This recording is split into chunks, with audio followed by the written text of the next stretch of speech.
Shalom, shalom. Peace to the saints. Shalom to the saints. I said peace to the saints. Then shalom to the saints. I've been watching podcasts, and this gentleman says peace to the saints. Close to what I say, shalom to the saints. Or me, salute to the saints. Man, I'm way off today. Hey, y'all gotta forgive me. It's been working hard. Finally starting to get some good sleep the past month or two. Been getting some really good sleep, so that's really good. Been working long hours, staying up long hours. But things are starting to smooth back out. We're in the time of the feast days, so we're trying to be as mindful of Christ and be mindful of the joy and the spirit that the Most High gives us through his feast days. Man, it's a beautiful thing. But okay, to the point of where I was just getting at with this video, if you ask anyone in the older generation, they'll tell you the truth because they know and understand. This generation, not so much. Long hair. Long hair was known for rebellion. A rebellion against the standard quo, a rebellion against the standard society views, which society doesn't have those views anymore. Because why? Because they've fallen away from the scriptures. They've fallen away from the holy text of the old quote-unquote testament and the new quote-unquote testament. They've fallen away. And so long hair is a sign of rebellion. In the scriptures it says that a man ought not to have long hair. I'm paraphrasing. But it said, I'm paraphrasing. You can go actually read it in 1 Corinthians. It's in 1 Corinthians chapter 11. If you read it, long hair is the glory of a woman, not the glory of a man. Long hair isn't the glory of a man. Now, the only caveat, the only side note, the only gray area, quote unquote, for a man having long hair was when a man took a Nazirite vow. Now, I know that went over a lot of people's heads, a lot of Christians' heads, because you weren't ever really taught the scriptures. You weren't ever really taught the Bible. You were read the Bible. You were told some of the stories in which you were heard. About half of it was actually the truth. And what you read from the scripture was the full truth. What they read was the full truth, but how they explained it was only half.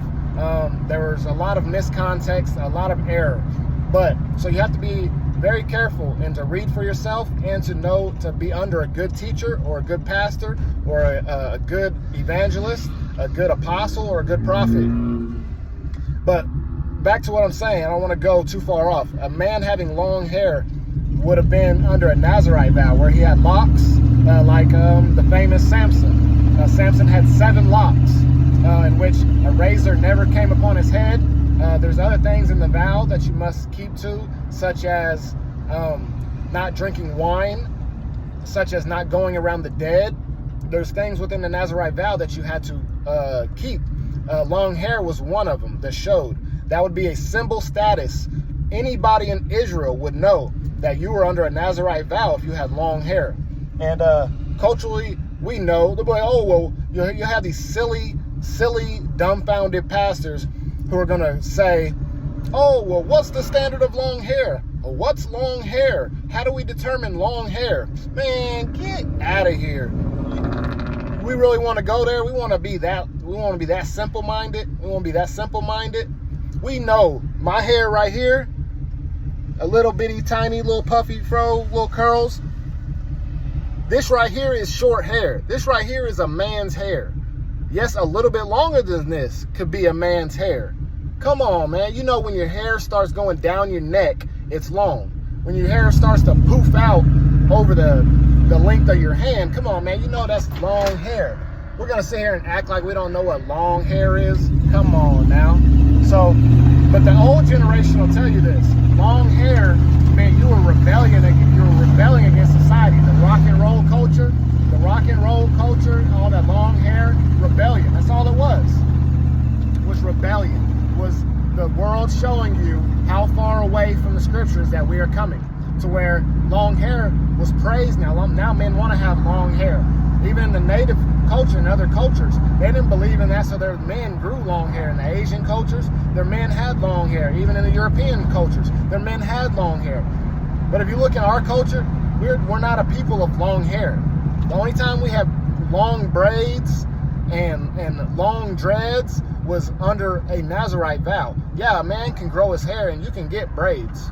There's really not an issue with braids, you know, as long as your braids ain't going all the way down your back. That means you have long hair like a woman. Come on, man, it's that simple. It really is that simple.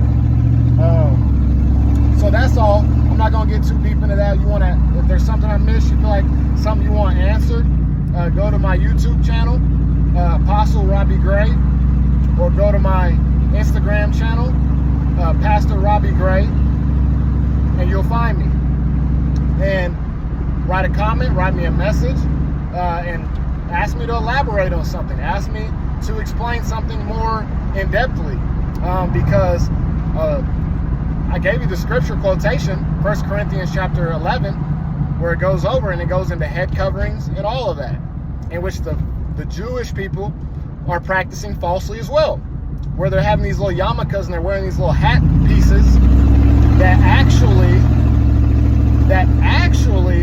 are unbiblical. They put them on prayer shawls. Unbiblical. You're not supposed to put nothing over your head as a man before you pray. That's completely unbiblical. But I'm going to cap it right here. Y'all have a blessed day, saints. I hope I answered the questions.